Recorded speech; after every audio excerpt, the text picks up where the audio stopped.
that my whole life, whether it be long or short, shall be devoted to your service.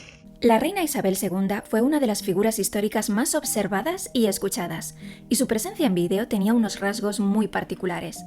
Su estilo de comunicación era admirado e incluso imitado por muchas personas, pero también era ridiculizado y criticado por muchas otras. ¿Qué ocurría exactamente con el estilo carismático de la reina Isabel ante la cámara para que generara reacciones tan opuestas? Vamos a analizarlo porque es un caso de los más fascinantes. Back then, who could have imagined that people would one day be watching this on laptops and mobile phones, as some of you are today? La reina Isabel poseía un carisma premeditadamente equilibrado, y esto es algo que no ocurrió de forma espontánea o natural, sino que requirió de entrenamiento. Pero, ¿qué significa que el carisma esté equilibrado? El carisma se forma por una parte de autoridad y otra parte de accesibilidad. Es decir, por un lado tenemos la competencia, la profesionalidad, y por otro lado tenemos la cercanía, la calidez. Si una de las dos falta, no hay carisma.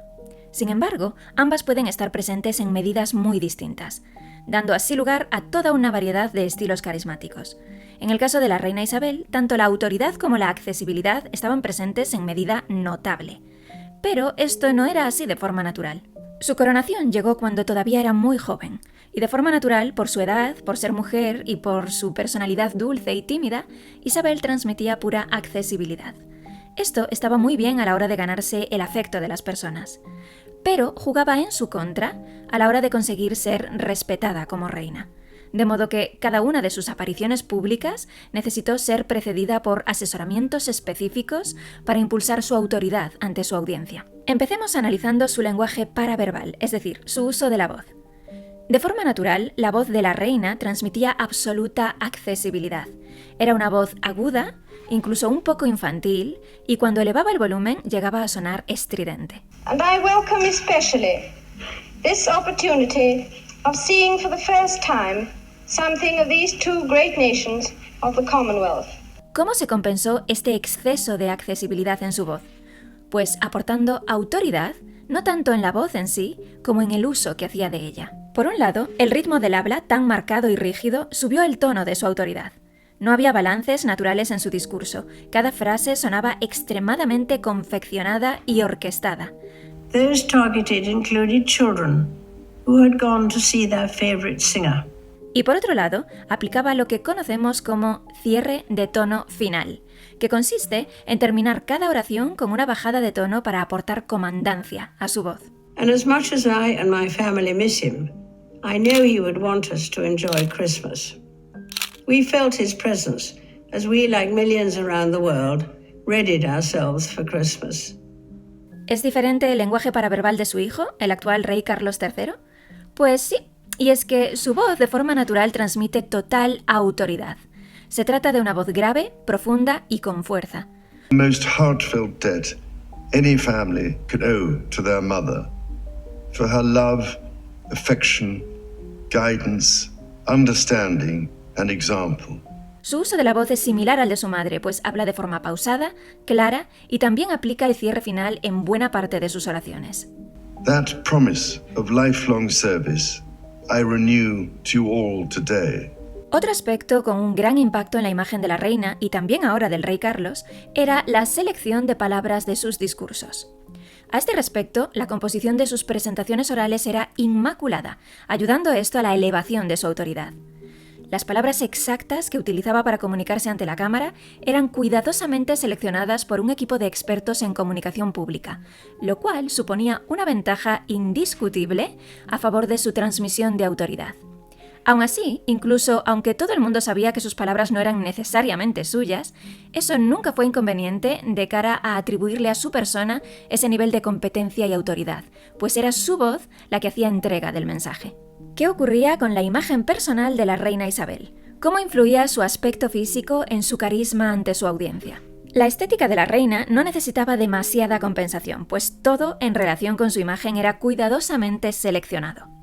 El hecho de ser mujer ya de por sí la hacía transmitir cierta accesibilidad, pues es lo que el imaginario colectivo nos dice acerca de la calidez y la proximidad, que es cosa de mujeres. Entonces, fuera o no cálida y cercana, estereotípicamente iba a ser percibida de ese modo por defecto. Sin embargo, era una reina, Su aspecto físico era siempre pulcro, pulido incluso. Su maquillaje era discreto, su peinado era ordenado y estructurado. Su vestimenta se componía de materiales de calidad, estructuras marcadas y diseños clásicos. Por esta razón podía permitirse jugar un poco con algo que a ella le encantaba: los colores. La utilización de colores llamativos subía el tono a su accesibilidad, pero no era un problema, pues la imagen física de la reina era precisamente el elemento más fácil de orquestar a conveniencia, y todo lo demás en su imagen transmitía autoridad. ¿Pasa lo mismo con el rey Carlos III, su hijo? Bueno, no exactamente. En su juventud, el príncipe Carlos tendía a no transmitir demasiada autoridad con su aspecto físico, pues poseía rasgos llamativos y que a menudo eran objeto de burla y caricaturización. Esto es algo que ahora, como rey, no llama tanto la atención, pues ya tiene una edad a la que sus rasgos no destacan como cuando era un jovencito. Al igual que el hecho de ser mujer a la reina le aportaba una accesibilidad estereotípica, al rey Carlos el hecho de ser hombre le aporta justo lo contrario, una autoridad estereotípica. Las personas tendemos a percibir mayor autoridad en los hombres que en las mujeres, por una simple cuestión cultural, y esto juega a favor de la percepción de competencia en el hijo de la reina. Esta autoridad por defecto es apoyada por una imagen igual de pulida que la que presentaba su madre, con tejidos de calidad, formas estructuradas, cortes clásicos. Pero en su caso prescinde del componente de accesibilidad que aportaban a la reina sus colores llamativos y alegres. A diferencia de lo que ocurría en la juventud del príncipe Carlos, podemos decir que la imagen física del rey Carlos III transmite fundamentalmente autoridad. El lenguaje corporal de la reina Isabel II era extraordinariamente contenido y discreto. Sus discursos ante la cámara eran precedidos por mucha preparación y labor de pulido y perfeccionamiento, de modo que difícilmente podría presentarse un lenguaje corporal espontáneo y natural, pues nada en los discursos era espontáneo y natural. De hecho, la mayor parte de sus discursos eran leídos directamente. Where we shall renew and extend the friendships which we value so very highly.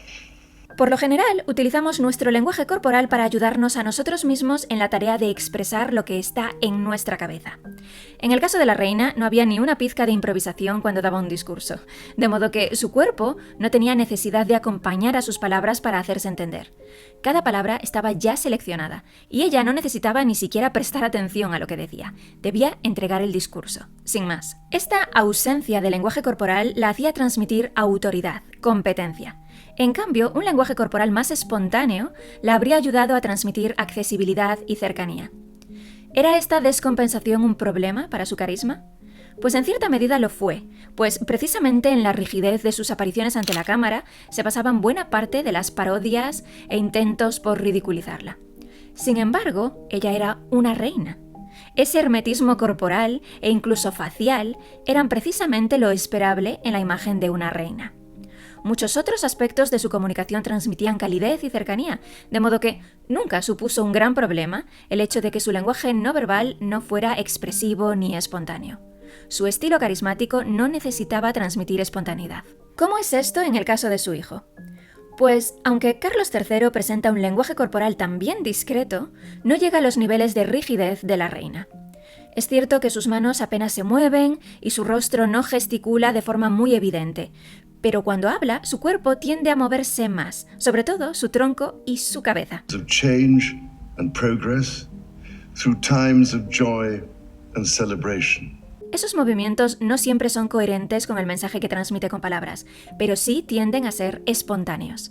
Se nota que su cuerpo se mueve porque quiere moverse, no porque se trate de ninguna estrategia de comunicación. She might just hear us. So let's all join together. Carlos III siempre fue una persona más emocional y sensible que su madre, y ese nivel emocional se traslada irremediablemente al movimiento corporal. De hecho, su lenguaje corporal fuera de cámara sí tiende a desplegar un mayor abanico de movimientos. Es probable que para sus conocidos cercanos, él sea una persona con un fuerte peso de accesibilidad y baje un poco el volumen de su autoridad percibida. Message? Yeah, from Michelle. How very amusing. So we like to watch it together? Yes. Let's have a look. Hey, Prince Harry, remember when you told us to bring it at the Invictus Games? Careful what you wish for.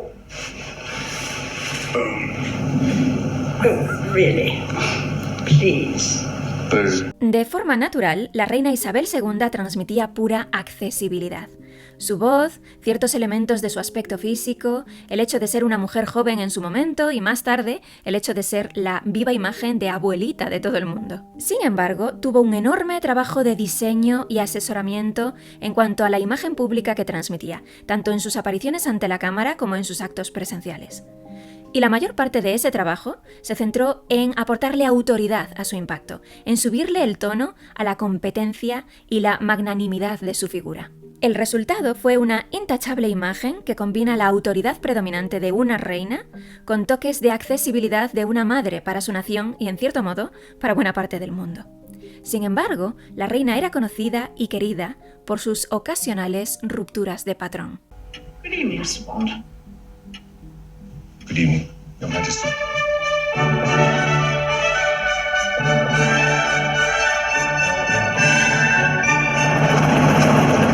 Film, Happy and Glorious, specially made for the ceremony by the BBC, it does suggest a royal arrival unlike any we've ever seen.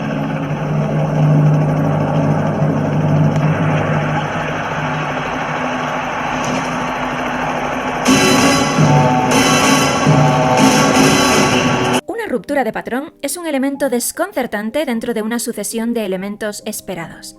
Lo esperable en la reina era lo que siempre veíamos en ella, su imagen regia con sutiles atisbos de ternura. Lo inesperado en ella eran los toques de humor.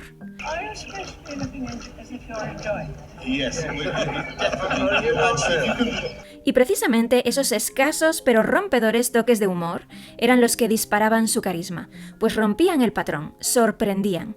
Y a los seres humanos nos encanta que nos sorprendan. I keep mine in here. For later. Cuando la reina sorprendía a su audiencia, conseguía conectar emocionalmente con ella. Y esa es una parte invaluable del impacto ante la cámara y en persona. En cuanto al rey Carlos III, probablemente tendremos de ahora en adelante muchas ocasiones de verlo expresarse como rey. Por el momento, yo diría que nos podemos esperar una relativa presencia de toques de humor, tal vez más presentes que en el estilo comunicativo de su madre. Now, ladies and gentlemen, I know the Queen is watching these celebrations with much emotion, having, I hope, finished her marmalade sandwich. El impacto de la reina de Inglaterra ante la cámara estaba confeccionado al detalle para transmitir exactamente lo que a la corona le interesaba que su audiencia viera en ella. Y el resultado fue una monarquía sorprendentemente apoyada y respetada por parte de su pueblo. El impacto ante la cámara es vital a la hora de alcanzar resultados, y ese impacto tomará una u otra forma dependiendo del objetivo que quieres alcanzar. Te invito a que te pases por 30kcoaching.com/impacto. Estamos a punto de arrancar esta edición del programa de entrenamiento Impacto ante la cámara. Y tú puedes formar parte de este grupo beta para entrenar las competencias exactas que te van a convertir en una persona con un impacto poderoso ante la cámara. Happy Jubilee, Mum. And thank you for everything. That's very kind.